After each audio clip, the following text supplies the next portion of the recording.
playing with my neighbor Diego in our backyard, and my dad had an office in the back of our house, and he overheard my neighbor Diego, I think we were like 8 or something like that, asking me like, what does your dad do?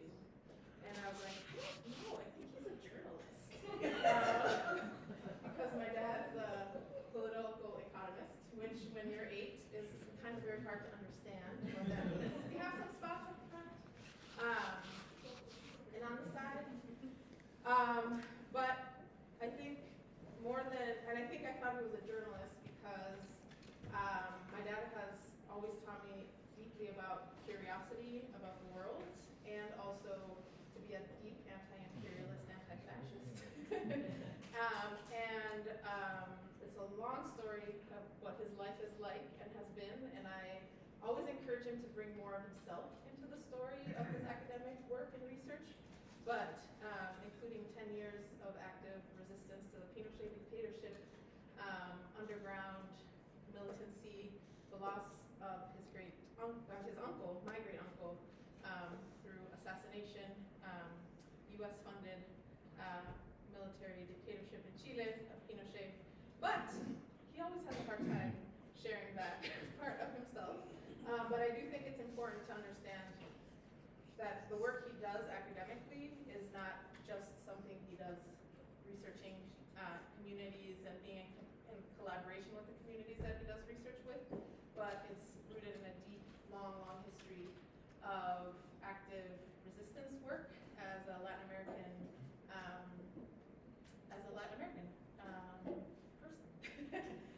So it's really, really moving and exciting that I get to introduce him and that I get to share the space with you all. I'll let him take it away, and I'm just here for tech support. We're at the Eastside Freedom Library, and we, as many grassroots organizations, are, can always use individual donations. And so once this event is over, we invite everyone who can to sign up to our newsletter. There's a clipboard in the back. We send out an email a month with updates about what's going on at the library. And also you'll see a yellow piece of paper with a QR code where you can donate, and also our fishbowl where folks want to leave, there's an envelope, and just drop us a little donation. This event is basically financed by my dad coming here to help me take care of my toddler for the week while my partner is gone. Any support we receive to continue on as ESFL is greatly appreciated in this time of great persecution of organizations like ours that are trying to build a better and alternative world where we all fit. So, with that said, se lo entrego a mi papá. Okay, yes. Will we use a microphone? Do you want to use my? If I would have to, I won't, but if you want We can go without it. It might be good so we're recording this talk. A lot of folks, obviously, we know that this is a conversation that also geographically situated makes more sense in the region in which this geopolitical fight is happening. But thankfully we have folks that saw this and came down from Ely to be here. I got a wired mic over there on the stand for him, but I think they're going to go without. Also, we're going to record this and put it on our YouTube. And so hopefully we can share it with folks who weren't able to come.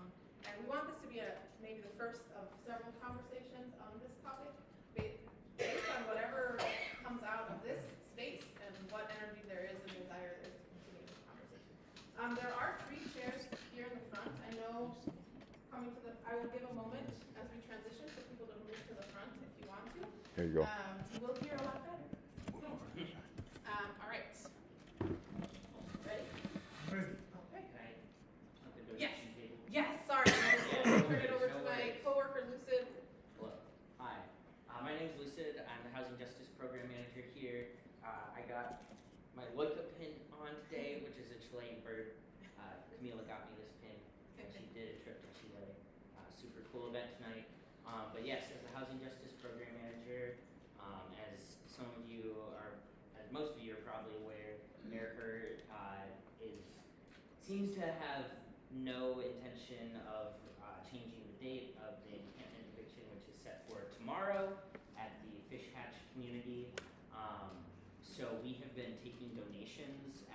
library to bring down. And yeah, so people will need bags, hygiene, hydration packets, all sorts of things. If you follow Rising Waters on Instagram, they have a lot of lists. Also, I'm happy to talk with anyone afterwards if you have questions about like what you should bring and have you connect you to things. But yes, we've kind of just been taking donations throughout the week. I don't think I had Wednesday listed as an official donation, but people are here on Wednesday, so if you come through tomorrow, donations will be much appreciated as people are going to be moving. I guess the one big thing that I'll plug is track phones. That's a great way for people to stay in touch with their like outreach or service workers, and they don't get disconnected from any of the progress they've been making. You can buy those at Walmart. It's you can only buy one at a time, but depending on the employee, they might like let you do a bunch of separate transactions. So I just want to plug that because that is a very big need. I think that's one of the biggest needs that's like a little different than some of the other things. So yeah, thank you everyone for being here. This is a super amazing turnout. I'm so glad to see everyone here. And thank you so much to Camila's father for taking the time to do this. So yeah, I hope you all enjoy the evening. Thank you. All right. Good evening, everyone. Thank you so much for being here. I want to thank the staff of the Side Freedom Library, and Camila and everybody else for making this possible. And of course, all of you for taking the time to be here. This is a really moving moment, not only because of connecting struggles in these two parts of the world that have been such a big part of my own life, but also because the issues of extractivism, of community resistance to extractivism, have been a big part of what I've been thinking about, researching with, engaging with communities for over the last maybe 9 or 10 years. In 2019, I founded with other colleagues at University of California, Santa Cruz, the Extractivism and Society Research Cluster. We've been going strong since then. You can look at our webpage and see some of the things that we do. The topic for tonight you see there, connecting struggles, community resistance to Antofagasta minerals, and the question that in discussing about this event that we thought would be provocative and useful is this one. What strategies are mining transnationals like Antofagasta Minerals deploying to defeat community resistance in Chile? And that maybe by looking at the experience of these experiences in Chile, those of you that are concerned about what Twin Metals is doing in in Minnesota can draw some ideas. And the purpose of this is to, I'll make a presentation, maybe it'll be too long, this is what professors like to do. But the idea is that we have a discussion, a conversation afterwards. Now, why is this question relevant? Why is this a relevant question, right? There are many reasons.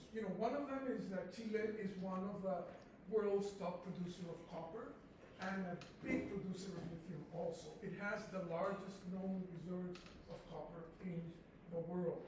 The world's major multinational mining corporations are all present in Chile and have been there for a long, long time. There has been growing community resistance to extractivism, both in mining, in the agro-export sector, in forestry, in fishing, so that there's a wealth of experience that the Chilean case provides. And finally, because of this set of factors, there is the adaptation of new approaches in Chile to defeat community resistance that are very sophisticated, that are very, I would say, the most advanced ways of exercising political domination in territories is being tested out in Chile because of this context, and that's what I hope to transmit to you today. So what I hope to do is offer a thumb sketch of Chile's Luxic Group, the owner of Antofagasta Minerals. So you have that in the background. A lot of people talk about Antofagasta Minerals and the Luxic Group as a Chilean company. They're a transnational company. The ownership is located in Luxembourg. Antofagasta Minerals exists in the UK. So yes, it is a Chilean-based group, but it is part of what many call the transnational capitalist class that really has no allegiance to communities, and that is a really important thing to keep in mind. So, along with that thumb sketch, I want to briefly talk about the old strategy for installing these extractive operations in communities, and then to jump into what some of those new strategies, at least 3 or 4, that to defeat community resistance that are being implemented, that have been implemented in Chile, so that we can then open up with the discussion of what are the implications of that for boundary waters defenders here. One quick question. Sure. Is Twin Metals at all associated with this company, or is it just that they're using similar strategies? Twin Metals is owned by Antofagasta Minerals. It's a subsidiary of Antofagasta Minerals. Okay. So it's part of the strategy of Antofagasta Minerals, one of the 10th largest mining transnational corporations of the world. Part of the strategy of expanding internationally has been, to buy a number of companies in the boundary waters. Twin Metals, I think it was Duluth. I mean, other people know the history of that better than I, and we can hear that later. But before I do that, because I'm going to be talking about these sophisticated strategies of domination, about the power that the Luxic Group, when I do that to my students, many of them feel like completely overwhelmed. Oh no, we're screwed, there's nothing we can do. Thank you, Professor Leiva. We're leaving here completely depressed. I don't want that to happen. So before I get into, that discussion, I want to first acknowledge common people that I have met that heal the world and that give us hope, that inspire us. Here in that picture, you see an organization called the Assembly for the Defense of Water in the Upper Huasco River. They are indigenous people, some of them. On what you're seeing here, Pali del Valle, she's an indigenous woman, an educator, an artisan, somebody that is transmitting constantly the culture of her people. Over here is Constanza San Juan, one of the leaders of this organization. They're holding up a sign that says no Pascualama. Pascualama was a huge project organized by the largest gold mining transnational corporation, Barrick.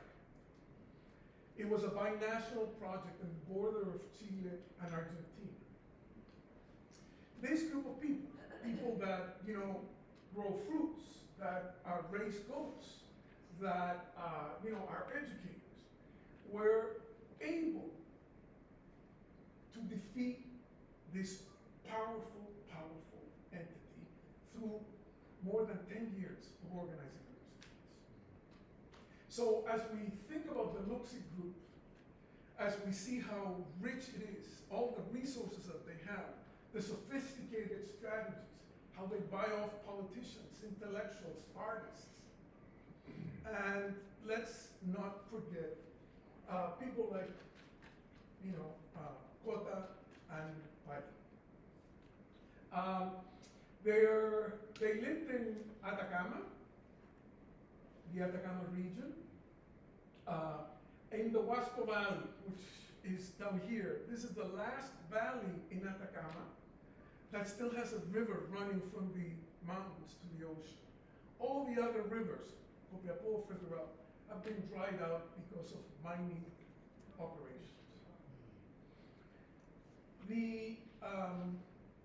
The valley also has a number of particularities. This is, near the Andes. It's a place where indigenous communities were never defeated by, the Spaniards.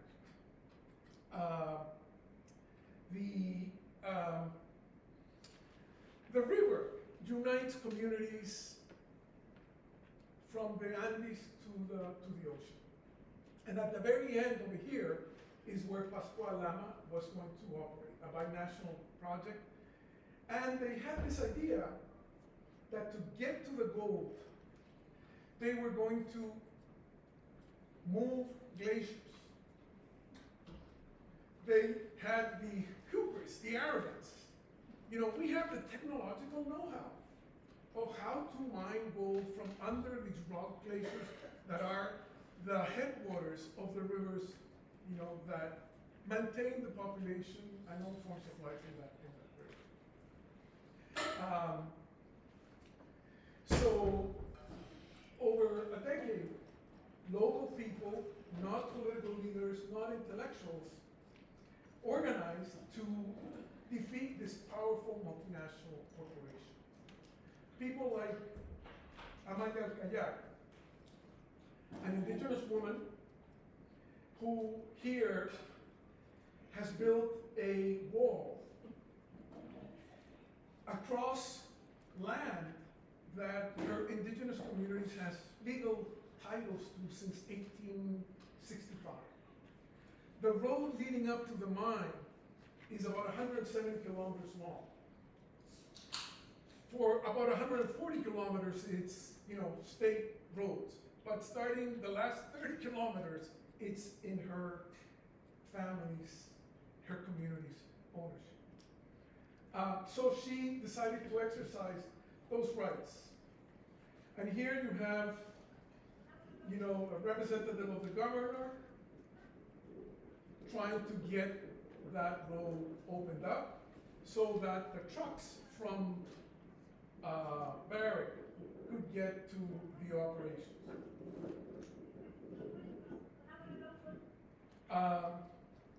She's saying, I have,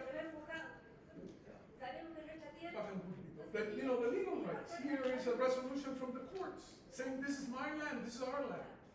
I have the right to build a wall around my land. Barrick has come into my land and destroyed ancestral burying grounds. It has destroyed ancestral irrigation canals. So to protect that, I'm building this wall.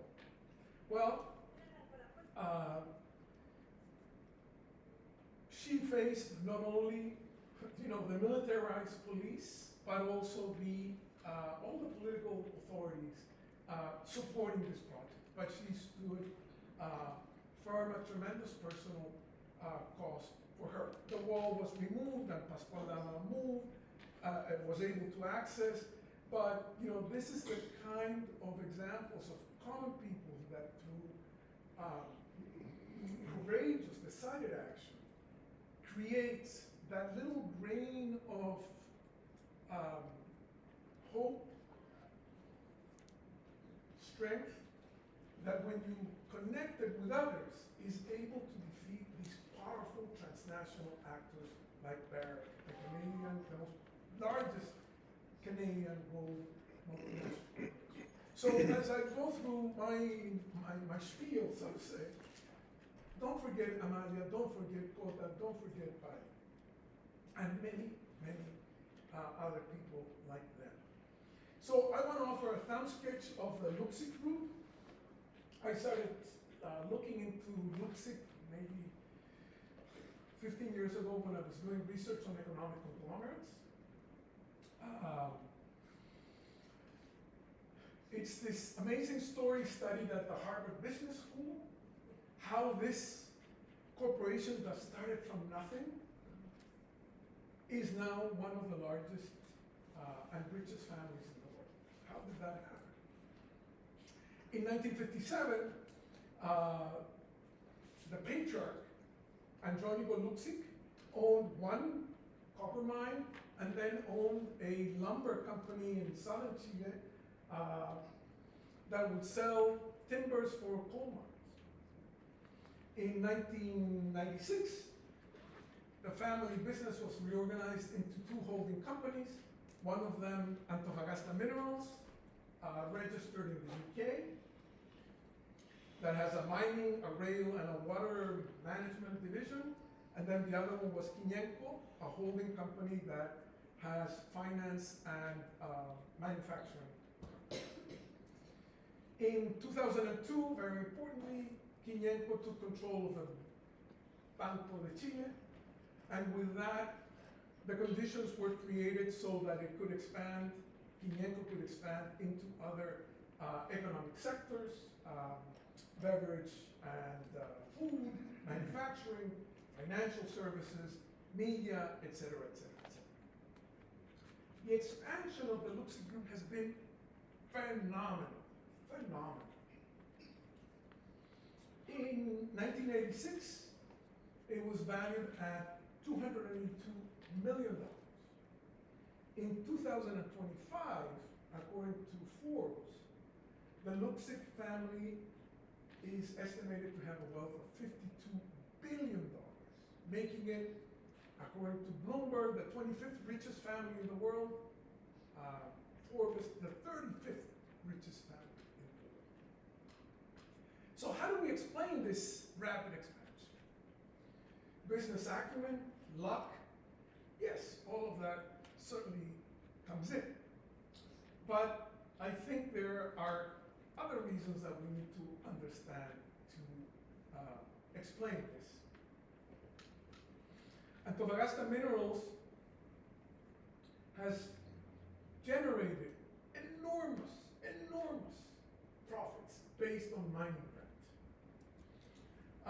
In 2013, I gotta put on my glasses here, its mining division, for example, had revenue of $5.6 billion, and its EBITDA, which is a calculation of earnings before investment taxes, depreciation, and amortization, was $2.5 billion.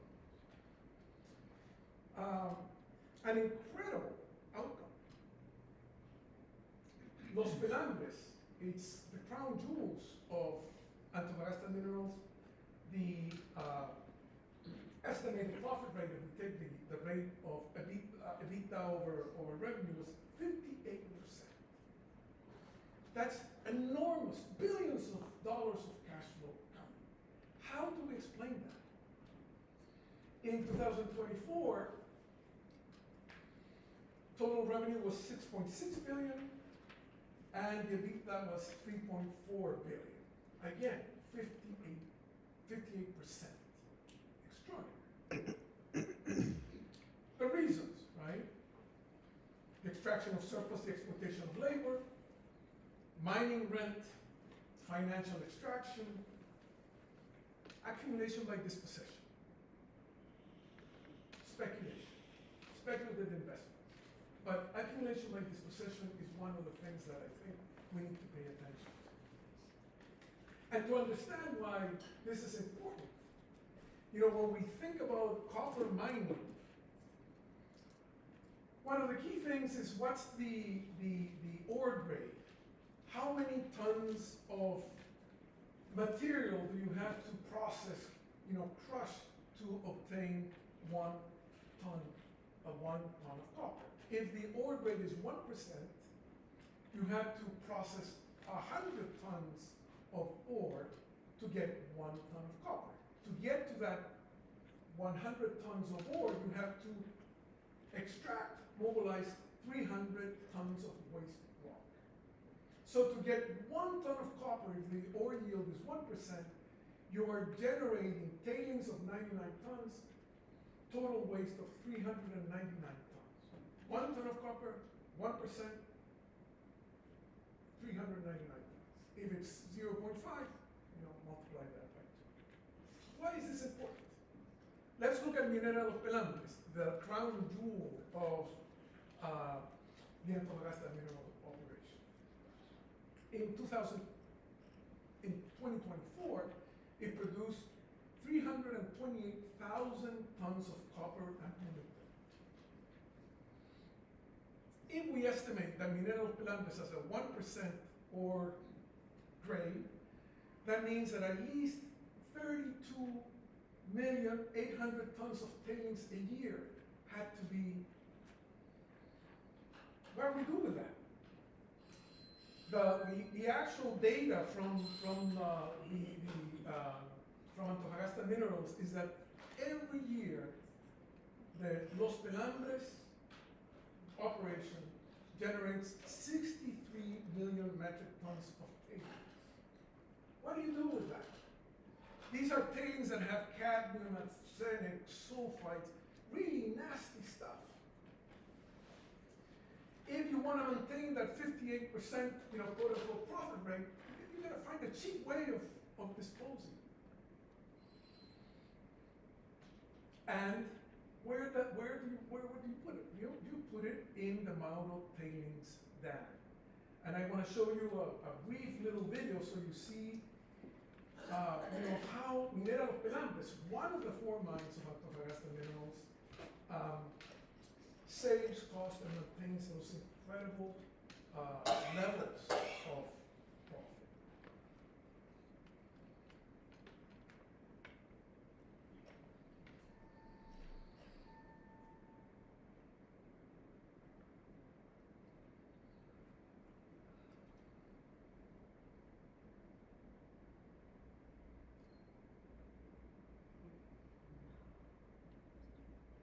Every year, 63 million tons deposited there. These are the headwaters of the Marlo River, of the Pupillo Creek. Downstream from there, the Camarones community, 2,000 people, whose livelihoods were destroyed by putting this monstrous artifact right at their doorstep. Destroying their crops, killing their animals, forcing them to migrate, so that Minera Los Pelambres, Antofagasta Minerals, could continue reaping every year that 58% rate of returns. This is huge. It's one of the largest chemical dumps in Latin America, and it's growing every year.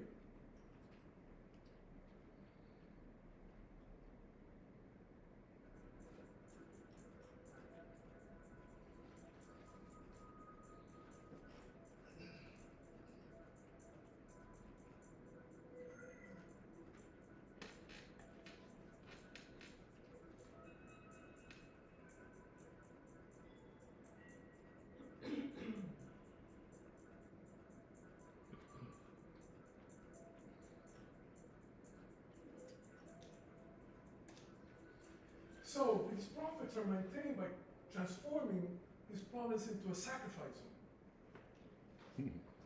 And the communities have resisted. But the state, the government, the local government, the national government has not supported their demands. On the contrary, they are all supporting Minera Los Pelambres. So when they did a peaceful road blockage to protest the destruction of their livelihoods, this is the result. Repression.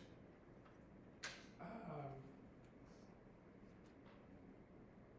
you taking questions? Answer your question. Yeah, let me finish this one idea and then we'll, one idea and then, yeah.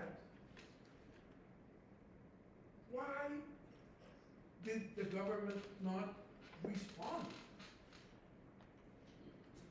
One of the reasons is that the Luxembourg group is so powerful that it has, in every government since 1990, recruited former ministers into its operations. I have followed, 180 cabinet members. What happened to them after, the administration was over? And this is just a little taste. The Elwin government, the first government after the end of the dictatorship, 1990-1993, René Cortázar, the labor and social security minister, ended up on the board of directors of Luxembourg. Eugenio Tironi, the press attaché, on, advising Luxembourg. Enrique Correa, the general secretary of the government, the chief of staff, working for Luxembourg. Papa, solo decir, those are left-wing. These are progressive governments, right? These are center-left governments. The Eduardo Frei administration, 1994 to 1998, the Minister of Mining, the Minister of the head of the National Energy Commission, ended on the board of Luxembourg. Then the socialist Ricardo Lagos government, 1999 to 2004, the Minister of Finance, Nicolás Eizaguirre, on the Luxembourg board. The Minister of Public Transport, on the board of Luxembourg. Michelle Bachelet, first woman president, a member of the Socialist Party. Viviane Blanlot, the defense minister during her administration, ends up, after the administration is over, as a member of the board of directors, not of a little company, of Antofagasta Minerals itself. Ferreiro, the minister of the economy, becomes one of the directors of one of the Quiñenco holding companies. René Cortázar, his name comes up time and time again. Transport and telecom, again, Luxembourg. But that the revolving door operates not only from government into Luxembourg corporate directors. I haven't forgotten that you have a question. I know, so- I'm with you. Yeah, All good. But I wanted to make this point so that, move on. It operates the other way. The first Nueva Mayoría government, the first time that the Communist Party is part of the government. The most progressive government that we had until then. The key ministers, the ministers that were supposed to organize the major reforms that the people of Chile were demanding, a tax reform, an educational reform, etc. All of those. Where were they before they became members? They were on the board of directors of Luxembourg. Alberto Arenas, the minister who became the Minister of Finance, had worked board of director of Luxembourg. Aurora Williams, who became the Minister of Mining. Where was she? She had been the finance manager for Antofagasta terminal, for the ports, had been etc. And you can go down, major cabinet ministers all coming from Luxembourg companies. So this is a conglomerate that not only has enormous economic power, but also has this ability to co-opt politicians, ministers, high-level leaders from progressive center-left governments. But not only that. This is from the 2025 report of the Luxembourg. And who's informing investors?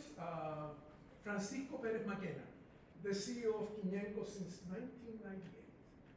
This is what the CEO of Quiñenco says. Our results and development reaffirm our growth and international diversification strategy.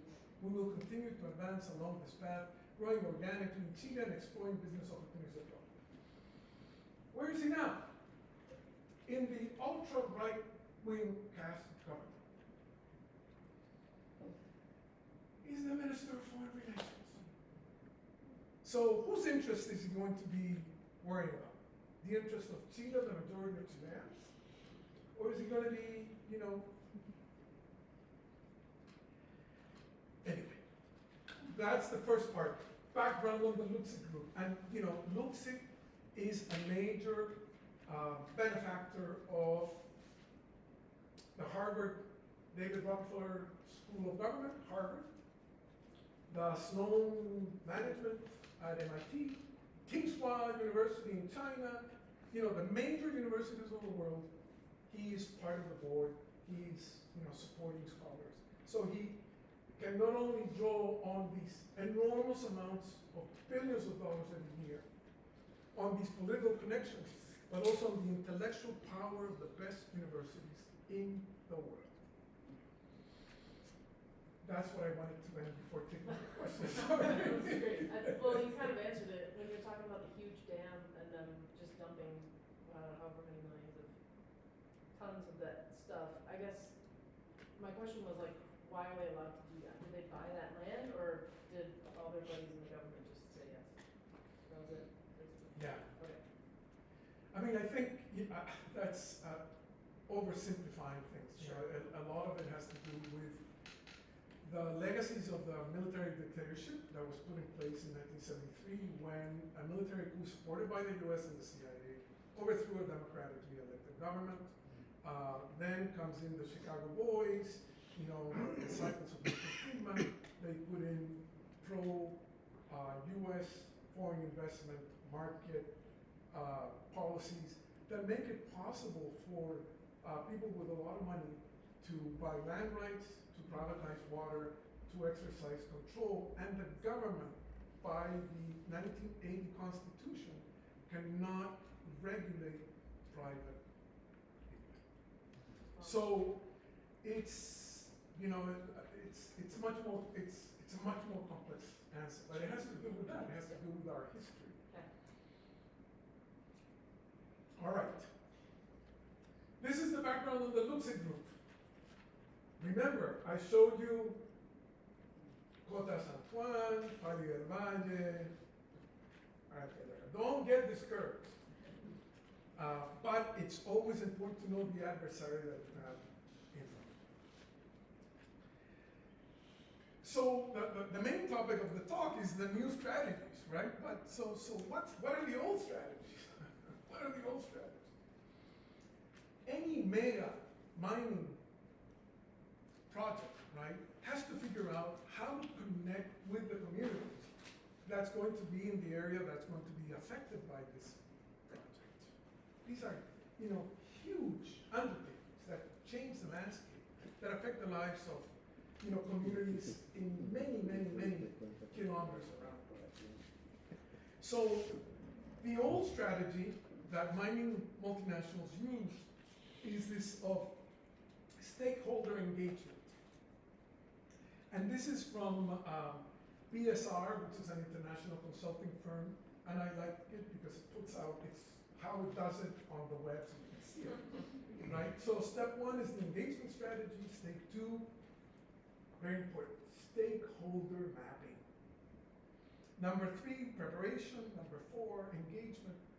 Number 5, action plan. Any multinational mining corporation undertakes a scanning of the community with greater precision and detail that I have seen in my 20+ years as a social scientist. They do a better analysis than what sociologists, etc., and other colleagues do. So stakeholder mapping is a key activity. You have to identify stakeholders, you have to analyze them, you have to rank them, you have to select how you're going to approach them. What this means in practice is that these companies build a database in which each stakeholder, each important individual in the community is scanned and assessed. Each important organization is scanned and assessed based on their influence, high, medium, or low, their expertise, their orientation, their vulnerability, their capacity, and their trust. So the pastor from the local church is in here. The fire station is here. The local teacher is here. You know, they do this mapping so that they can exercise and develop very sophisticated strategy of influencing and winning the hearts and minds of those people that they have scanned very, very thoroughly.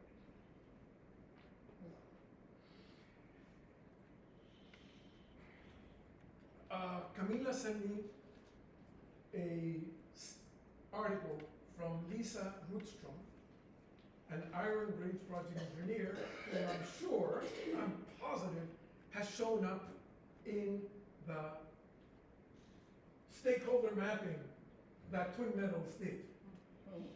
My question to you is, who does the mapping?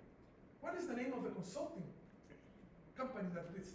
Who are the sociologists, the social scientists hired by this consulting firm that do this mapping? In the case of Chile, we know perfectly well who they are.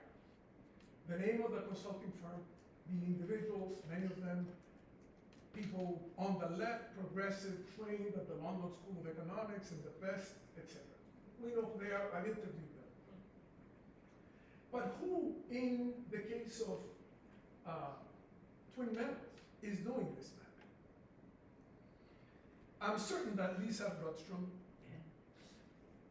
was scored high, high, high, high. So she says, this is from the Minnesota Tribune, Site Tribune. I am a project engineer on the Iron Range. Before that, I taught science for 22 years. In both roles, I lived by the scientific method. Observe, research, hypothesize. Gather the facts and let the facts determine your conclusion. Yeah. So when I had the chance to visit Antofagasta's operations in Chile firsthand, I went. I talked to workers. Who paid for that ticket? Who knows? I watched the equipment run. That is why I read, this other article in the Star Tribune with frustration. The portrait painted there is not the company that I encountered. And she says, I drove the pipeline from Los Pelambres. Remember that, the El Mauro things? I drove, the Heights named the teachers who worked the valley before copper was ever pulled, to the port of Punta Chungo on the Pacific. Miles of precision engineering run through one of the most dramatic landscapes on Earth. The port load-out infrastructure is beautiful and serious at the same time. The kind of thing that says, we are not hiding what we do here. Next to it stands blah, blah, blah, blah. The scientific method, right? She writes this in May. What happens last week? Last week.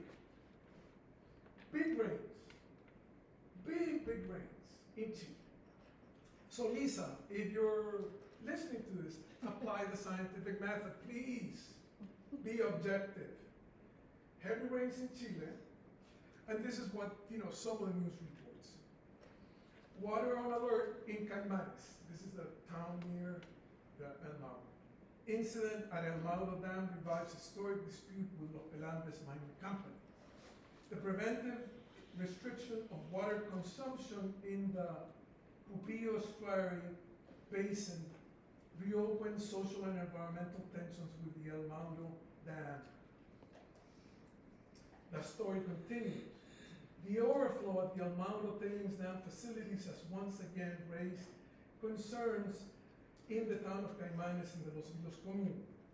The incident prompted an immediate and preventive restriction on the consumption of water from surface and groundwater sources in the Pupillo Stream Basin, a vital waterway for the livelihoods of local families, local agriculture, and community production activities. The measure was adopted to protect public health while awaiting laboratory analysis.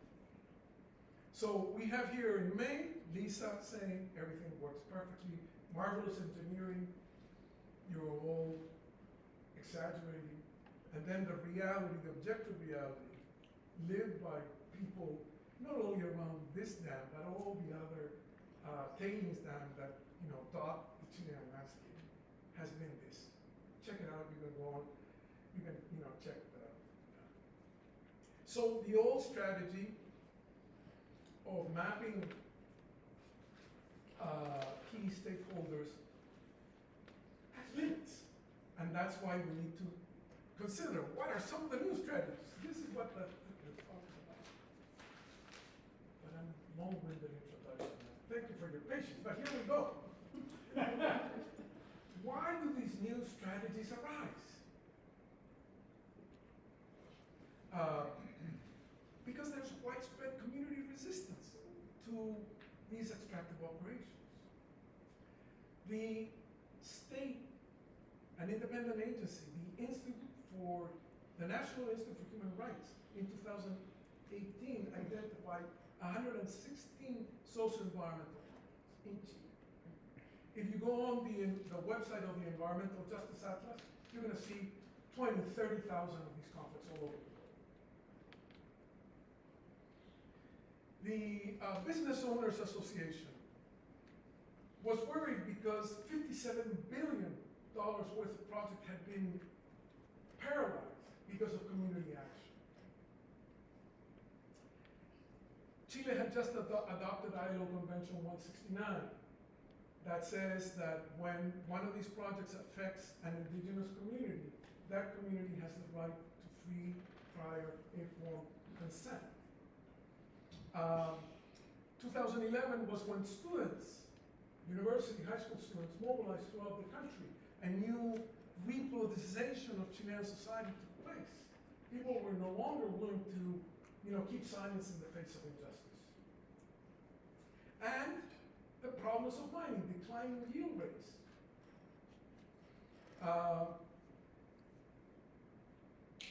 The global boom in commodity prices ended and profits began to go down.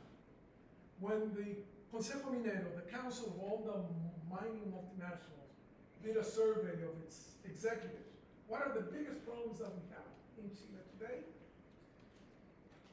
The main challenges, 43% of them said obtaining the social license to operate, obtaining the community's acceptance of our presence in their neighborhood, in their territory. This is the biggest problem. This is the biggest problem that we face. Next was the problem of water.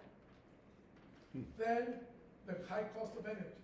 And then finally, the lack of adequate human resources, skilled workers.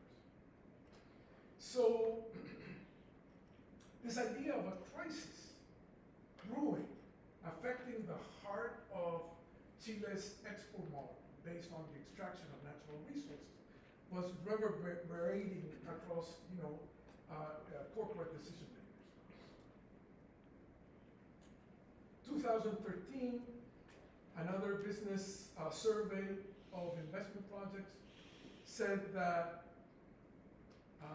53 mega investment projects were either detained or completely paralyzed. Value of that, $76 billion, approximately 26% of the country's GDP. 59% of these projects were in mining, 39% in power generation, and 14% of these projects corresponded to Luxembourg. So, given this, the mining multinationals had to adopt a new paradigm, had to think of new strategies. And what we begin to observe, or what I observe and others observe, is that starting 2015, 16, 17, we see these 4 big mutations, shifts. And I mention them because they might not be happening now in the case of the boundary waters, but they might in the future. I don't know. I don't know enough about what's going on. But I point them out. The first one, the adoption of a new discourse. Mining as a catalyst for green, sustainable economy, as essential for an energy transition. This shift I call eco-extractivism. A second shift was much more sophisticated territorial embedding strategies, and I'll talk about them in a little bit later. Number 3, mining multinationals realized that they needed more than their engineering staff. They needed other type of resources. They needed not just engineers, but imagineers, storytellers, designers. And they actively sought filmmakers, artists, people from the non-governmental organizations that had a greater sensitivity of what was happening in the community. They actively recruited intellectuals from universities. And the result is that extractivism in Chile armored itself with what I call the constellation, it's a long, long name, a constellation, an epistemic, communicative, political constellation. And I traced and mapped this out. And then lastly, what we notice is that the terrain of contestation between mining and communities is not just what happens in the territory, not over resources or laws or rights, but that the conflict, because of this shift, begins to happen on another terrain, on the terrain of affect, of emotion, of place-based identity, of memory. Because corporations understand, thanks to these consulting firms, that they need to intervene in what they, in the interviews, this is what they told me, in the intersubjective life of communities. So mapping in the old way doesn't give them the information that they need. They need a new set of tools. And that's what they've been doing. In 2018, I saw this ad in the Chilean paper, in all the Chilean papers, in full color. This smiling, beautiful smiling Andean indigenous woman celebrating what? Celebrating that one of the largest multinational mining corporations, Tech, the mining that is coming. A new type of mining is coming. Today we begin to write the future of mining, proclaim the ad. We have started the largest mining project of the next 30 years, developed with community participation. 100% seawater. Water and disputes over water have been the main source of conflict between communities so if you get water from desalination plants, then you no longer have to worry about the water coming down the glaciers. From the glaciers.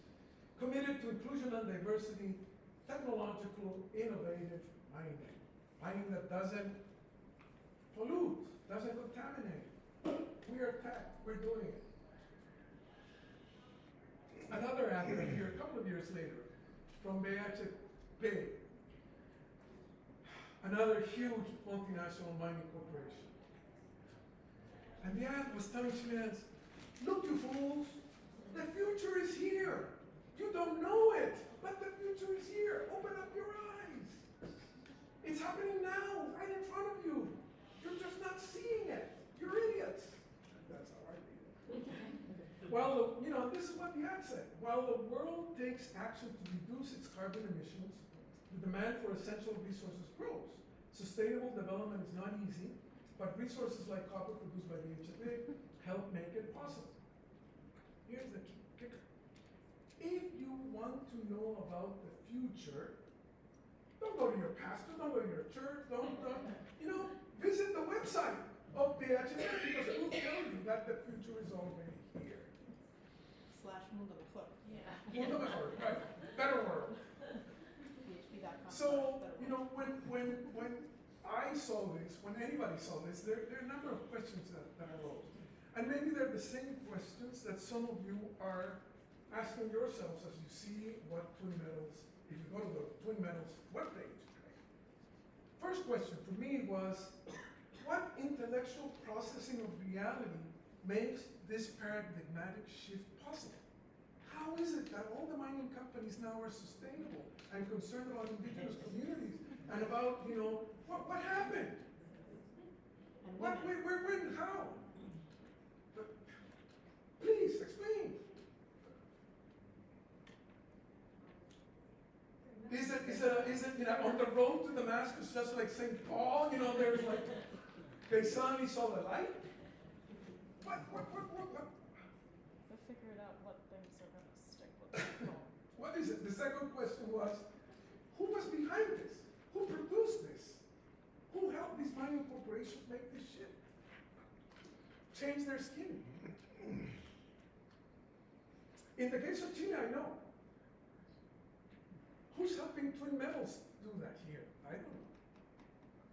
And then, what are the implications of these changes for the immediate sites of extraction? Do they really, is this just greenwashing?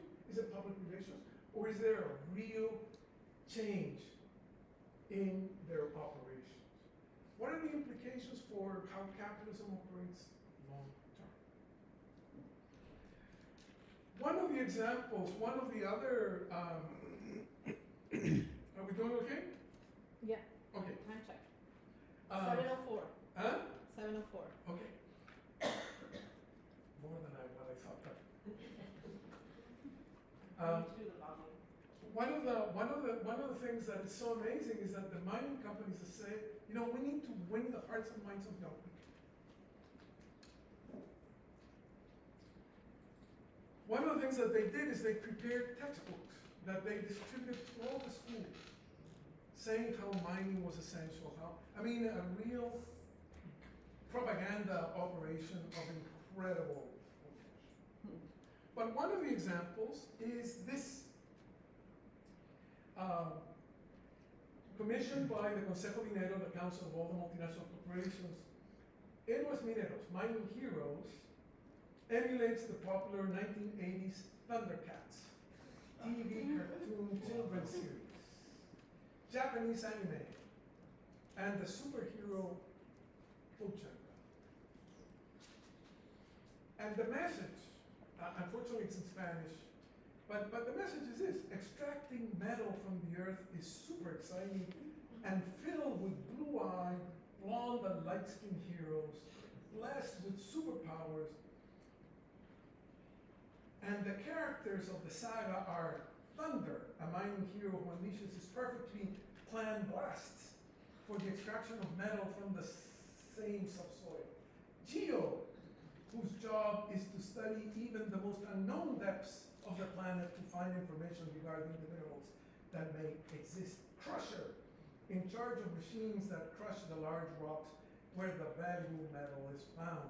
Machine, a powerful woman who drives a 300-ton truck without ever losing sight of her path. Subterraneous, who moves freely through long tunnels underground because it is his natural habitat.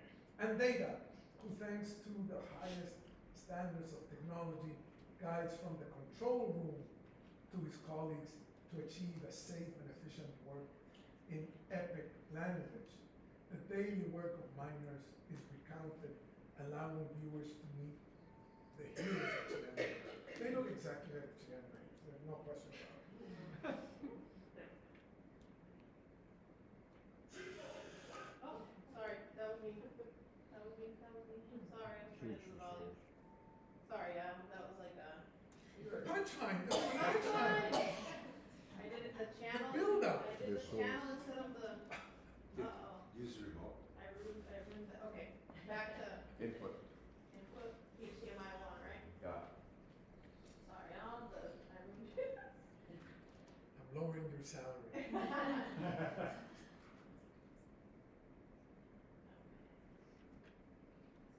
I on HDMI 1 or TDNQ? No, I feel like you have the special touch. Sorry, No, I the think- assistant, I think the it's assistant maybe. failed here.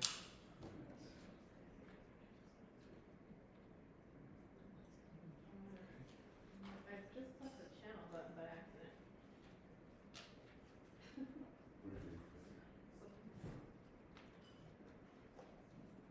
Do we need to disconnect? No, I No? think it's just an input thing. You want me to? Oh, right there.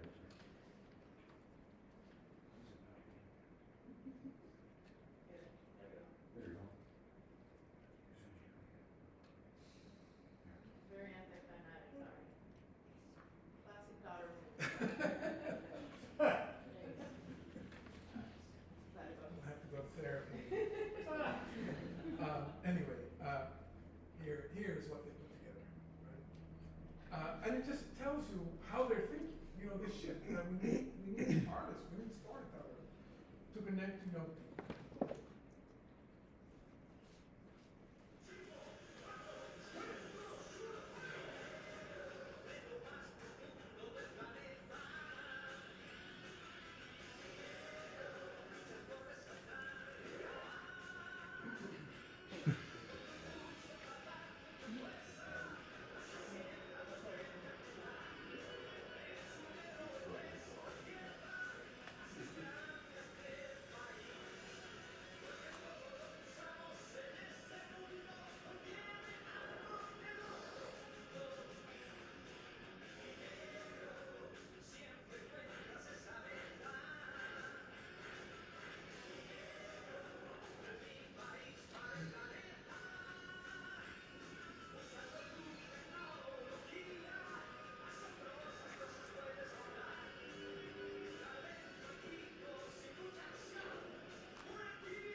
So what we're seeing is the emergence of this new discourse, of eco-extractivism.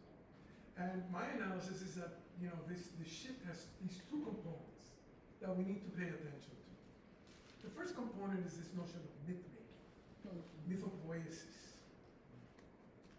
This is a strategy of legitimation based on the construction of a moral or an ethical actor. Right? So now the moral ethical actors are the mining multinationals, the builders of the Almauda things. They're the moral ones. Is this crazy or not? But that's what myth making does, right? And then connected to that is this, and if you analyze the discourse, is the ability to govern the future.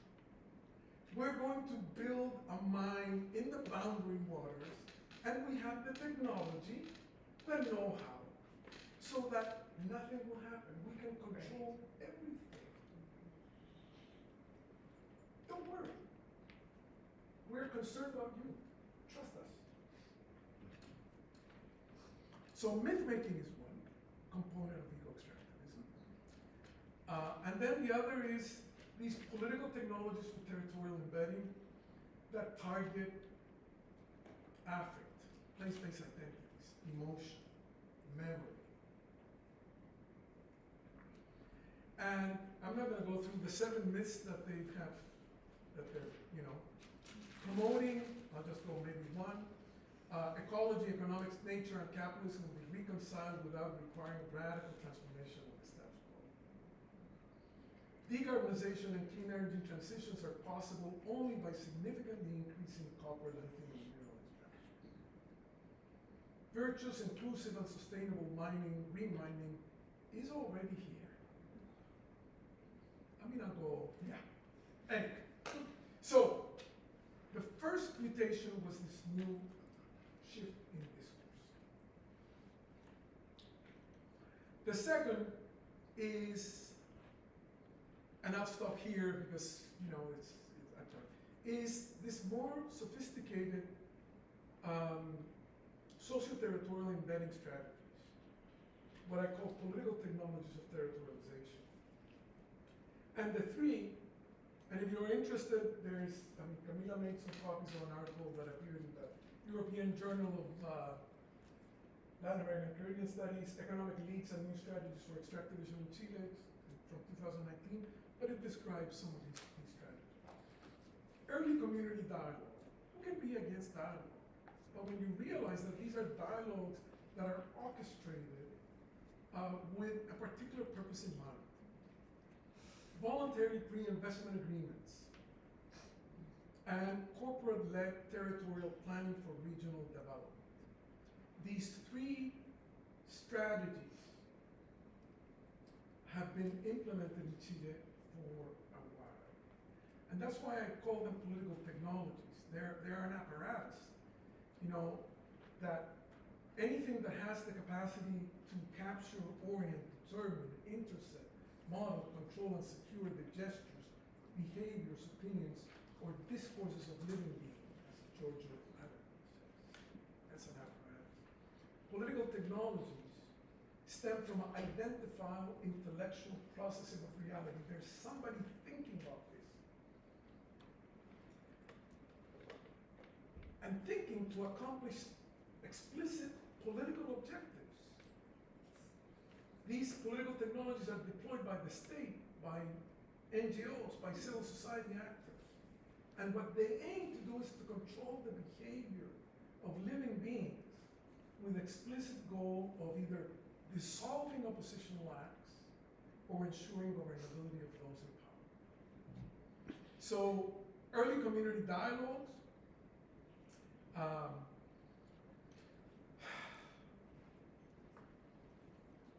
Tironia Asociados has been the consulting firm promoting this. You bring together the community to talk about what concerns them. You build this methodology called the Tree of Dreams.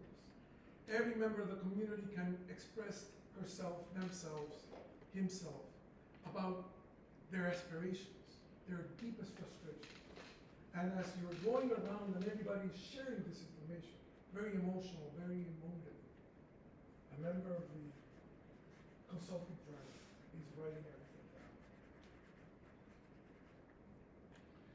The second step is the hybrid forums, where you bring people from the community. You know, the idea is people have different forms of knowledge. The executives from the mining corporation have some, the engineers have a certain form, and you from the community have another one. Let's all bring together. On the basis of that, consensus is developed, right? But it's a consensus that already pre-establishes the outcome. Because once you engage in that, you can't say no to the mining, the boundary waters. You've already gone into the game. And then what comes next is the mining company says, okay, this is really wonderful, let's create an open house. So they set up a place in the community where people can come in and learn more about the project and discuss, and I'll say, oh yes, you know what I mean? Is it a big deal? It's a done deal. And one of the things that they have done in Chile in every space is they create this epic film. They hire the best filmmakers. They put together this beautiful epic film that they show the community, just like we're here. You know, they show the film to the community, everybody cries. For the first time in their lives, they're seeing themselves represented in the film, the reality of their locality, you know, their culture, their way of living. But what they don't see through the tears of emotion is the message, right? Yes, we are a mining community since before the Incas. We have been mining always, you know, for centuries. And Antofagasta Minerals is just like, you know, a local small-scale miner. It's the same. It's one more good neighbor. And then the last part that they've done is they create this public-private corporation that assumes the role of territorial development in the community. They've done this in Antofagasta, where Antofagasta Minerals has created terrible problems of pollution, because that's where the ore is loaded onto ships. Black dust is everywhere in the city. So how do we address this? We create this corporation. They've done this in the El Mauro region, Somos Choapa, and they've done it in other parts. So this is the first one, right? These orchestrated community dialogues that sound really great, because they capture, they appropriate something fundamental in human beings. We want to connect with another, right? But when that connection, like happens in Facebook, right, is commodified or is orchestrated to produce certain outcomes, then it's not a free, it's not a democratic, it's an orchestrated intervention. The second thing that they have done is these voluntary pre-investment agreements. This is amazing, right? One in Chile and in many countries, and I'll finish here and then we'll open up for discussion, because else I got more and more to say. When a project enters into the environmental assessment process, right? This is after it's been designed, the pre-feasibility study, the feasibility studies. Yes, the corporation decides we're going to go ahead with it.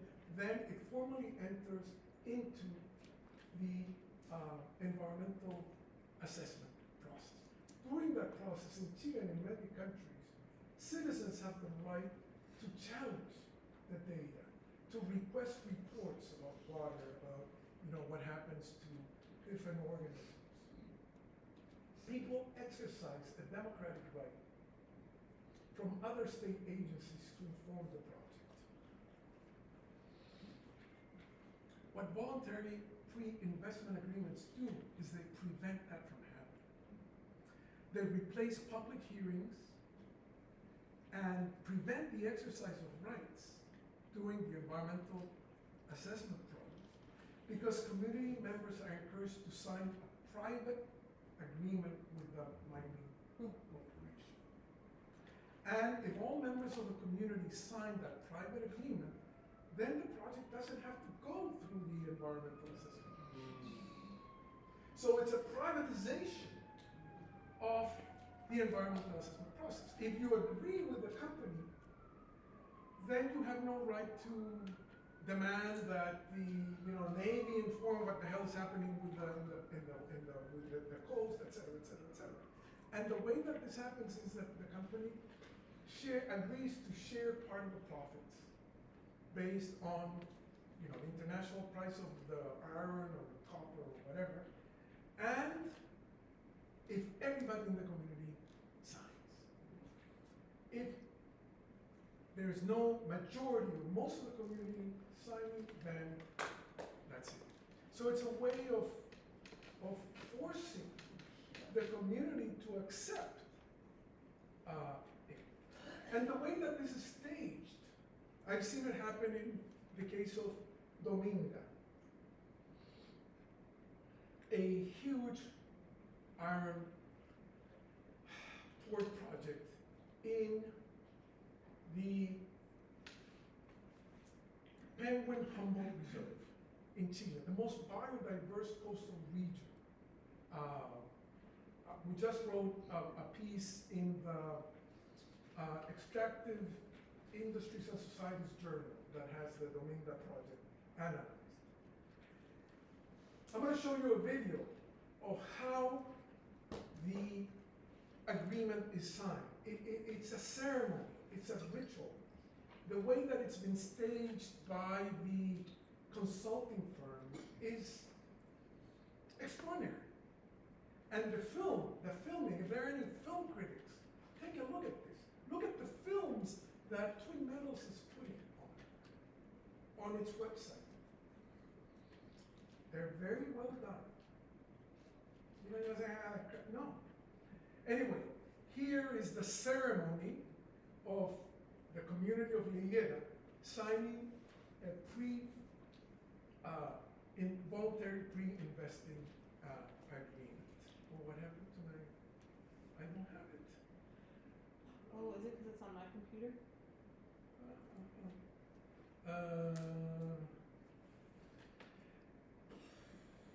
Let's see where yeah, it's in my computer. Do you want to open up for discussion, and then Yes. I'll hook up your computer while we're doing it? Okay, yeah. Anyway, so I'll stop there. I had a little bit more to say, but so these are some of the examples. These are some of the things that are how corporations are doing it in Chile. I think mine has it. Go ahead. Questions, comments? Thank you for the presentation. It scares the life out of me. What could happen? In some ways, it seems like a repeat of an old story of how capitalism actually is able to demonstrate support by emphasizing progress and involving people. And, in its wake, it's caused all kinds of problems. They've learned from that lesson of history. And I'm optimistic. I'm optimistic because I don't see an end to the inherent conflict between the drive for profit and the needs of the people. They at some point clash. Hitler's answer to it was to use force if that got too strong. The same with Mussolini.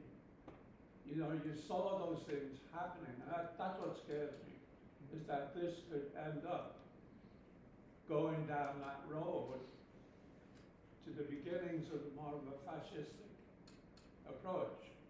So it's like, so where is it going? And how do people, what can people do to organize against it? I think things like this are helpful. But I think in the past, people were learning to respond just as through episodes of history. It's like, oh, this is happening, we've got to respond, but we failed in a way to stop the growth and the negative outcomes of capitalist development. I hope we don't repeat the same with this type of development. Yeah, I think you're right. You know that's a concern. What gives me hope is, you know, I was thinking about this after the presentation. Not only the images of the members of community organizations that I showed you, but a new kind of thinking that is emerging, and it's not emerging in Washington, in Berlin, in London. It's emerging in the global South. One really powerful way of thinking is of indigenous community feminism. They have developed a way of seeing how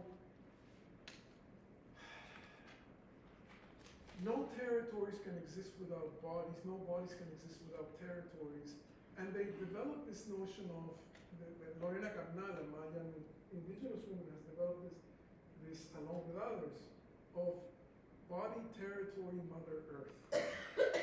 You know, that we need to place that, understand, change the way that we think, so that we envision that connection, that deep connection between Mother Earth, between concrete territories, and between our bodies.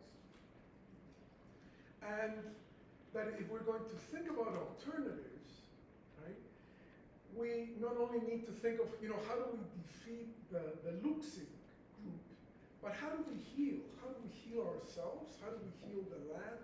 How do we heal society? So healing has to be a central part of any kind of construction of political alternatives if we're going to move forward in the 21st century, right? So, yeah, the conflict between capitalists, exploiters, and the exploited is still there. Between the oppressors and the oppressed is still there. But the way that we you know, envision ways forward, we need to draw from indigenous community feminism. We need to, I mean, there's so many other sources of creative thinking.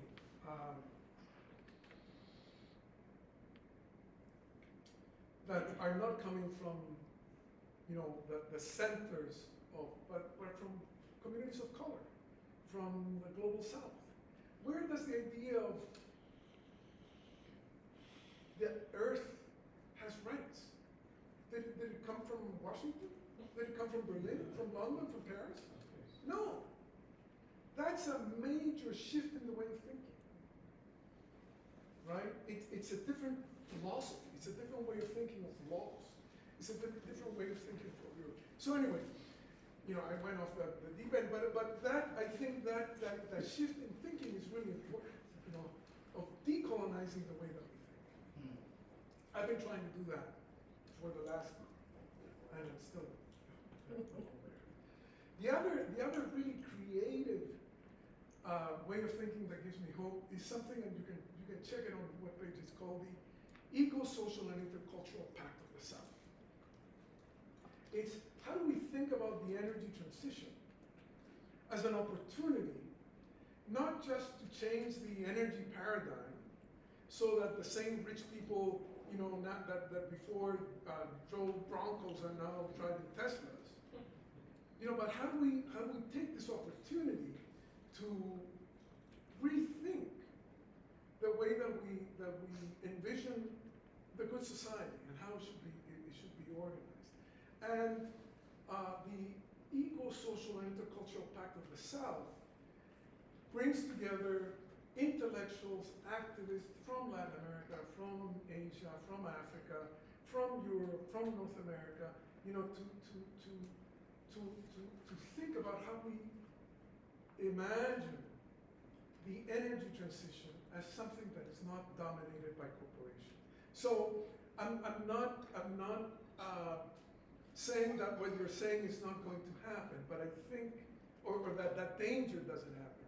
But I think there are many openings, many possibilities that we can explore, and that we can create possibilities that, you know, the old ways of thinking did not allow us to think. I can kind of, sort of, semi-facilitate if you want me to, so that, Okay, yeah. and then, so maybe we can take like 2 questions. Sure. And then, so that we have more voice, more people can share their thoughts and questions and people, and so that is Yes. Thank you so much for your time and sharing your expertise with us tonight. One thing that I've noticed when you mentioned the eco-extractivism that's already happening here in Minnesota is that U.S. Department of Energy officials and Representative Pete Stauber in the state of Minnesota are already using this argument to argue that copper sulfide mining is necessary for the electric vehicle green revolution. So this is one parallel that we're already seeing happening here. So I appreciate you sharing some others that we can be on the lookout for.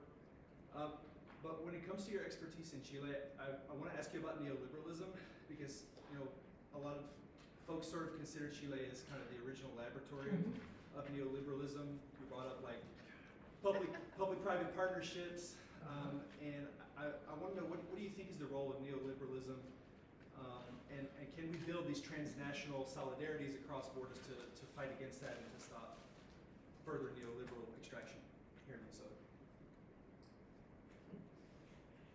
Absolutely. Chile is the cradle of neoliberalism under Pinochet and the Chicago Boys.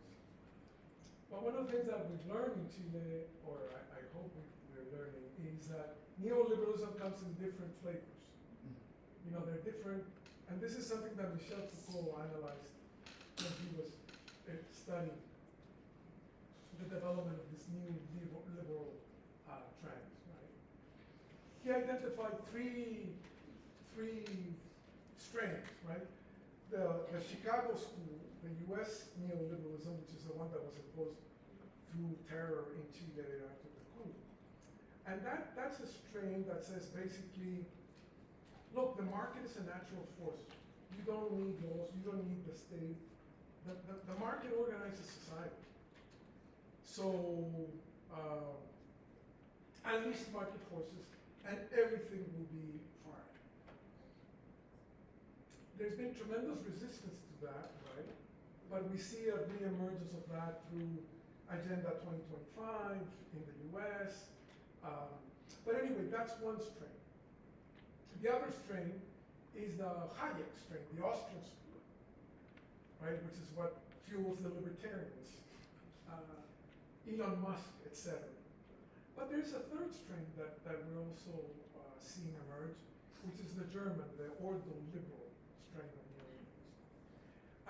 neoliberalism. And that strain said, look, for the market, this is them speaking, right? Not my idea, but for the markets to operate, for them to be competitive, you need a strong legal framework. You need a strong set of culture that allows for markets to function. So I think what we have seen in Chile and in other parts is the struggle between these three strains. I would say that many of the center-left governments in Chile and the Frente Amplio is a neo-ordo-liberal, had a neo-ordo-liberal orientation.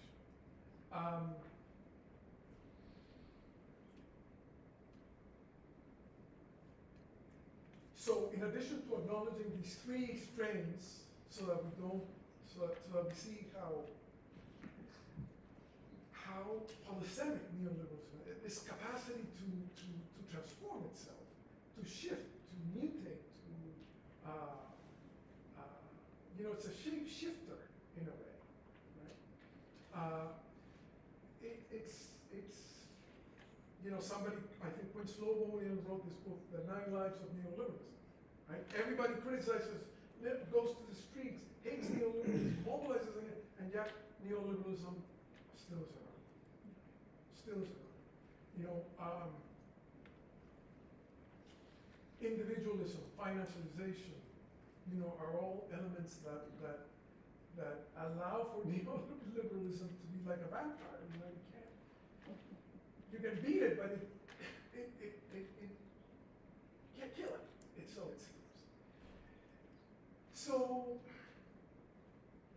it's a puzzle. It's an enigma that it's a political enigma. It's an enigma of political action.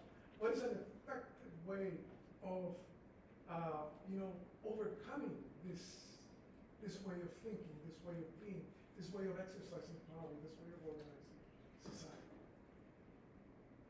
Yeah, we need that collaboration, that discussion, that conversation. I don't know. I have no answer. I've been trying to figure it out for decades. But no, I think you're right. Conversation about this, analysis of experiences. An eye out for different possibilities. China. I know there's a lot of anti-China sentiment here. China is the enemy, China is the China. China, after the Chinese Revolution, a country where you have strong market competition, you have capitalists, but you don't have a capitalist class. You don't have capitalists that control the political process, that can tell you what to do. But, there's competition, there's market, and there's capitalists. Is that a way of, overcoming neoliberalism? I don't know. But what is clear is that neoliberal policies, neoliberal systems create incredible inequality. Look what's happening in the world today. We have never in the history of this planet seen this level of inequality. Where, 30 people have as much wealth as 4.5 billion people. We've never seen this. The future is worrisome. As AI that has tremendous potential, but it's also creating a surplus population. That surplus population, I'm going here on a tangent. Crisis of legitimacy, crisis of... What is data mining? Thank you. Sorry. Yeah, I think one thing that the goal, very helpful. One of the goals, obviously, of this encuentro, this gathering, was to understand a little bit about what's going on in Minnesota and how Lutheran is implementing some of these strategies and what to look out for. So I'm curious, because I know there's some folks here who are connected to that work, if what you heard here, what your reflections might be, and what questions you might have about also how we, knowing you're here in the Twin Cities, and we're far from the regional epicenter of where this battle is happening right now, but how this knowledge, connections, like connecting specifically to community members that were mentioned that my dad works with, could also be in dialogue with communities here. So anyways, just that's sort of the larger context also for this conversation. So I'm curious, I saw a hand over there. But I also, rather than maybe like question answer, I'm also interested in hearing people's just sort of like reflections and reactions to what you heard. My question might relate to what you were just Yeah. bringing up. I was going to ask, to the extent the myths are effective in convincing people, or if they just are like, oh, that sounds right, how do people prepare best to confront all the wrong things about the myths and have that information prepared? And I think that might relate to what you're asking about what's happening right now with twin metals specifically.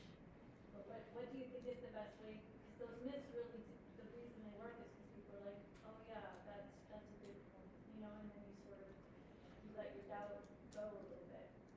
So how do you approach those? And I would add to that question also for folks who are on the ground here in Minnesota, like what are the myths that you're seeing emerging right now around like, we need this, Otherwise we'll fall behind, someone else will do it, we'll give up the dollars. Yes. I guess I can And can talk. you also, if you want to say who you are and like your name and if you're representing an organization. Yeah, I think I'm the main reason that's coming up. I'm Caitlin. I'm actually the Metro organizer at Save the Boundary Waters. Hi. Also, no, there's like people all the way in the back, socially speaking. Oh, wow. Probably. Yeah, okay, so I'm so excited to hear about this because I feel like Antofagasta has had such a big impact in Chile, and yet oftentimes that's never in the conversation around the Twin Metals project. we don't hear that super often when we're trying to battle our own myths that we see come up, because the like myths around, especially the eco-extractivism you were talking about, that comes up so much. Always Twin Metal's first argument is, we can do this safely, we have the technology, mining is modern and different and new from when your grandparents and your great-grandparents were doing it. And they're really able to paint the sort of picture that satisfies people's like needs to believe that it won't be negative towards the environment, and also satisfies just their desire. I think the myths that we see a lot that might differ just a little bit from the ones you brought up, but might still be present in Chile as well. We really see the economy argument over and over and over again. Of like, we need these jobs.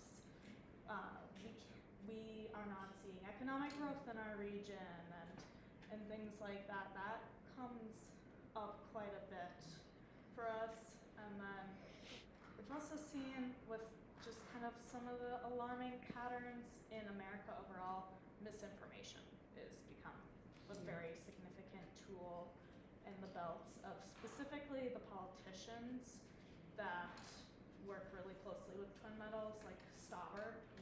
We saw so much misinformation come out of his mouth. Things he would say, you're like, that is nowhere even in reality. He was like talking about hydrogen and was like, this has literally nothing to do with hydrogen. And so it was really cool to see like those connections and where things also shift a little bit depending on like, it's really what that whole thing you were talking about of like, they identify what resonates with a community and they work on that really, really hard. And so I would love to know more about like how community members are organizing around trying to combat that control of narrative that these companies are trying to exert in these communities. I think one strain that we're seeing is also national security. You know, not just jobs, not just, you know, the energy transition, but also the national security. We need to have our in-house production. Yeah. So you're gonna go to this, you know, put a Chilean company to do it for you. Yeah. Yes. Going from the point made right here to here, and loving hearing this conversation, when we talk about influencing minds and it's propaganda, for good or for bad, it's a tool. If knowing what you know from your experience, in your history, in your life experience, if there were a marketing team that were, say, like making Lego videos, what would be the like top 3 to 5 bullet points that you would say hit on these things to, if it were specifically for boundary waters here in Minnesota, knowing what you know about this mining company and past resistance, and what you also know about Minnesota and the US? And just to clarify, from our perspective as like the resistance, or what they're If trying to. it were to be something that we ran here as to influence, like if someone was making, we had a marketing team there and said, we're here, we're gonna make a propaganda video to tell people about, I mean, yes, from our perspective, but for Minnesotans here that are resisting what's trying to be done. There are a couple things that I, you know, and this is, number one, what's the difference between iron mining and copper sulfide mining in a water-rich environment like the boundary waters?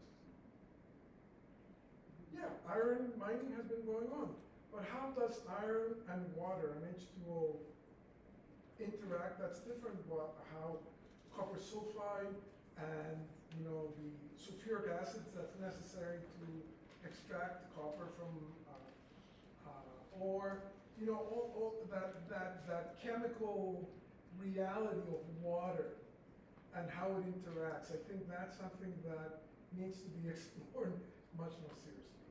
Number two, I looked very briefly at the 495-page report that Twin Metals submitted to, I think it was the Bureau of Land Management. Where are the tailings gonna go? Yeah. Where are they gonna be placed? Are they gonna be up and, it says we're gonna cover it with sand, we're gonna cover it with this. How, the tailings, what I showed you, they said we're gonna do dry stacking of tailings. How does dry stacking operate in such a humid, wet environment? I don't know, but that's something that I think that they would have. And then the third, and this is something that I learned in Huasco, because you're right, in different valleys, in Putaendo, in the Huasco Valley, where people are not only experiencing poverty,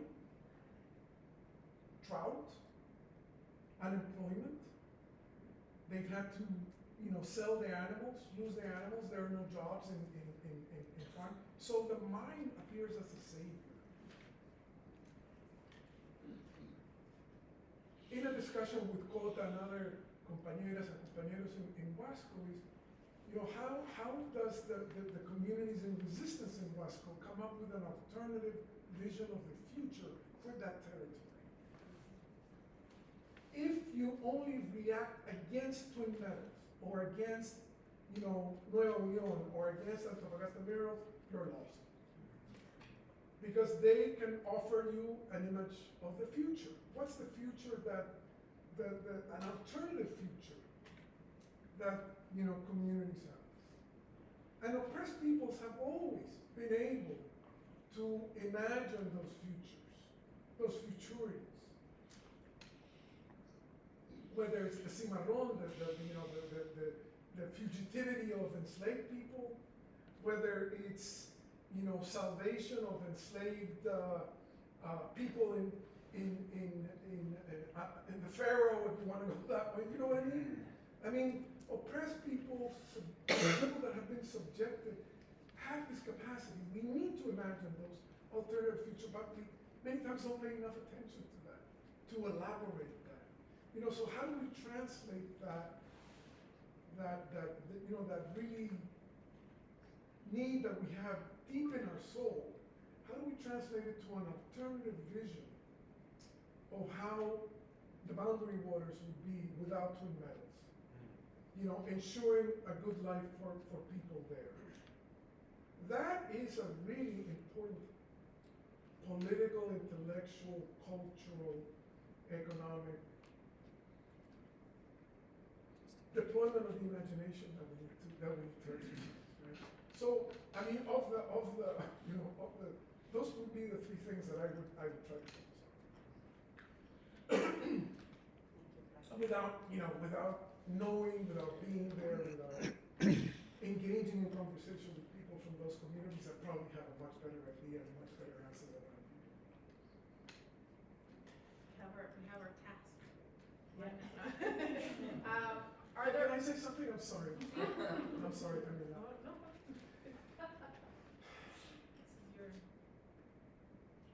One of the things that I tell my students is think for yourself. Investigate. And, over the years, I've developed these resources that are on the internet. You want to investigate the malfeasance of corporations? There are 4 or 5 different websites. You want to investigate, the corporate rap sheet of, these mining corporations? There are 4 or 5 different organizations that are doing that. All you have to do is, go to the London Mining Network or the, Mining Watch in Canada or, whatever. You want to understand what how the company is seeing the consequences of its operations? Go to the environmental assessment reports that they have to, and the websites are here. Do you want to understand? Anyway, you know what I mean? There's a wealth of resources. We need to produce our own knowledge. We need to be the actors of producing knowledge for transformation.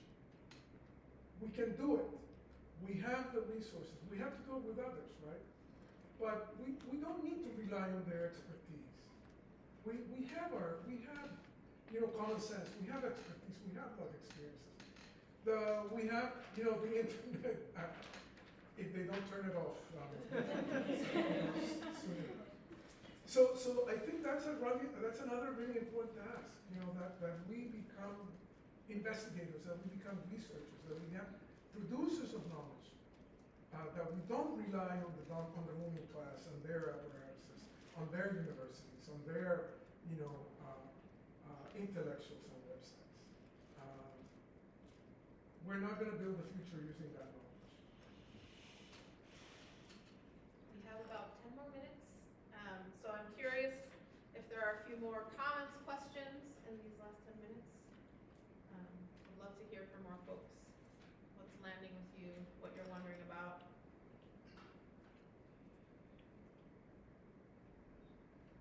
Sorry. Yes. My name is Tess Sheever. I worked at a Boundary Waters outfitter for many years with Camila's cousins. Yes. And Go ahead and stand, just so I don't know if in the back they can see you. Sorry, just making. With William, Johnny, and Which cousins? Boundary Waters means an enormous amount to me, and I think it's very true. I have reflected, going back more than a decade when we started seeing these proposals, and there were yard signs popping up across the arrowhead of mining supports our family versus no to mining, and it really struck me that it's not very appealing to just say no and have no alternative. And I think that's something we have sort of collectively struggled with. I know going back decades there have been many schemes to diversify the economy of the Iron Range. That's a whole other can of worms. One other thing I wanted to say is that clearly the connection here is Antofagasta in Chile is the company involved with the Twin Metals proposal. We also referenced Tech, the ad with the portraits. Tech is now part of a partnership, a merger with the Polymet mining proposal, which is primarily owned by the company Glencore, which is also notorious on a global scale. And so when I hear people talk about protecting the boundary waters because of the sort of dichotomy that's been created in various ways between those two proposals, it really makes me cringe, to be honest, because the Polymet proposal would also affect the boundary waters, and it would also affect the St. Louis River sheds, the downstream communities of the Iron Range, small communities all the way to Duluth, the ecosystem of the St. Louis River itself, the Fond du Lac Nation, and I think we do a disservice to focusing on the boundary waters and discounting the larger issue of sulfide mining and the way that it would affect environmental justice in very similar ways to what has happened in Chile because of these other mining proposals. And it can be frustrating to hear that conversation, I think, especially in the Twin Cities. Many more people have a connection to the boundary waters, and that's what gets the attention. I think it's very important, especially considering that Polymet proposal has just been opened for a new environmental assessment process, and it has gotten much further, more than once in the process than the Twin Metals proposal ever has. So I would just hope that people also are aware of that sort of nuance and level of detail, and pay attention, and also value not just this wilderness area that's so important in Minnesota, but also the other impacts of sulfide mining beyond that. Can I say one thing? Sorry. I think what you're saying is, what I'm hearing is that we can no longer think of a mine as being situated in one place. We need to start thinking of a planetary mine. That mines are globally interconnected through not just ecosystems, the financial networks that make these investments possible, the logistical infrastructures that connect, what is happening in the high Andes with, the smelting of the copper ore in China that then, comes back to Hamburg as, etc. That planetary. So we need to be able to do these two things that are a real challenge. How do we develop that planetary understanding of interconnections at the same time that we respect the territoriality of experiences of communities, and the distinctness that exists in these different territories. So that's what I was saying, that, these things place many challenges, conceptual, theoretical, political, but I think we really need to stretch the way that we think about these issues, right? And these conversations allow me to stretch my own way of thinking and understanding. But I think we need a planetary understanding of mining, but at the same time to be able to zoom into the particularities of territory, the uniqueness of these territories where extraction takes place. And that's not a modern way of thinking. It's an indigenous way of thinking, that can hold two very different things. You know what I'm saying? We need to change the way that we think to be able to understand and act in a better way to defend our present and our future, because that's what at stake. What's at stake is not just the boundary waters. What is at stake is the future of the planet. What is at stake is humanity. Once you begin to understand that, it's both scary and exhilarating in a way. You move to a different level of understanding of consciousness, so to say, right? Which is what we need to be able to address the challenges that we have, and that we will continue facing in the future. And that's, I was going to say, and that's why I go back to Cota San Juan and to Valle del Valle, because from that tiny, located, very isolated place that they are, San Felix, way up in the Huasco land. It takes 14 hours by bus to go from Santiago to Vallenar, and then there's a bus that only goes, that leaves at 2 p.m. from Vallenar to go up to where they live. And then it comes back at 7 a.m. in the morning. If you miss that bus, you're there. So they're really isolated, but they have a vision. They have a vision and understanding of that interconnectedness of things that many times we urban, modern, cosmopolitan people have lost. And in a way, I think to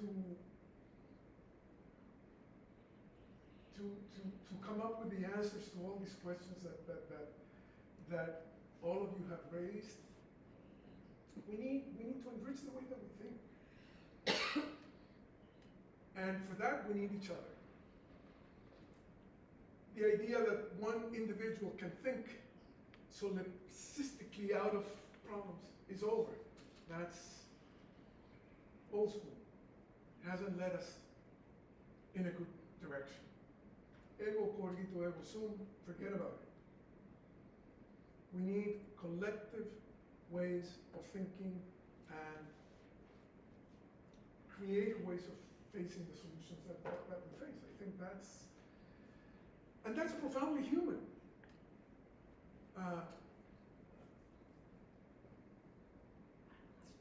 Chile is a country of poets.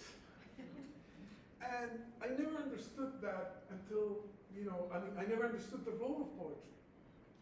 But poetry is something that is what defines what us humans are. So we become alienated from that practices. So I think we are as are taught said, the defeated soldiers of a cause that can never be defeated. And if we understand that, we will keep, moving forward. We'll keep fighting on. We'll keep imagining possibilities. Nothing that, Don't keep hoping. yeah. That seems like, that was. I'm done. All right.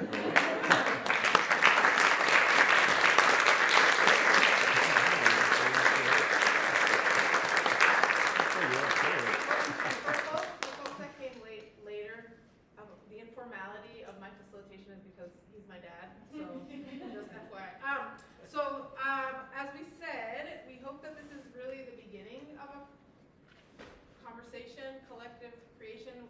We know there's a lot of organizations doing different things, but hopefully este aporte, this contribution to the conversation, can enrich the movement going forward. We have a few copies of this paper that my dad wrote in 2019. They're up here for anyone who who want to take it.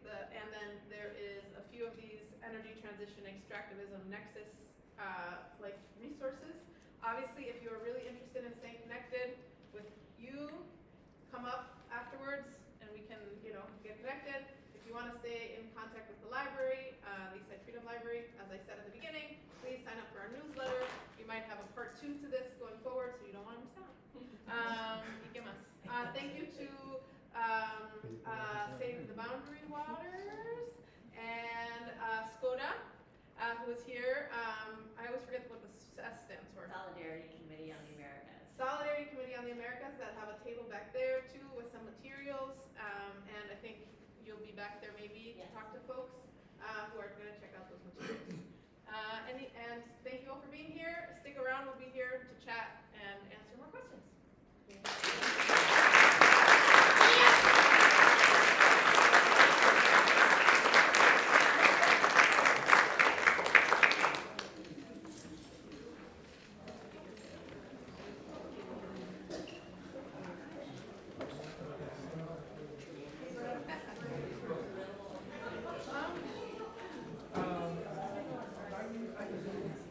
Yeah, I mean, if you go online, you can get that.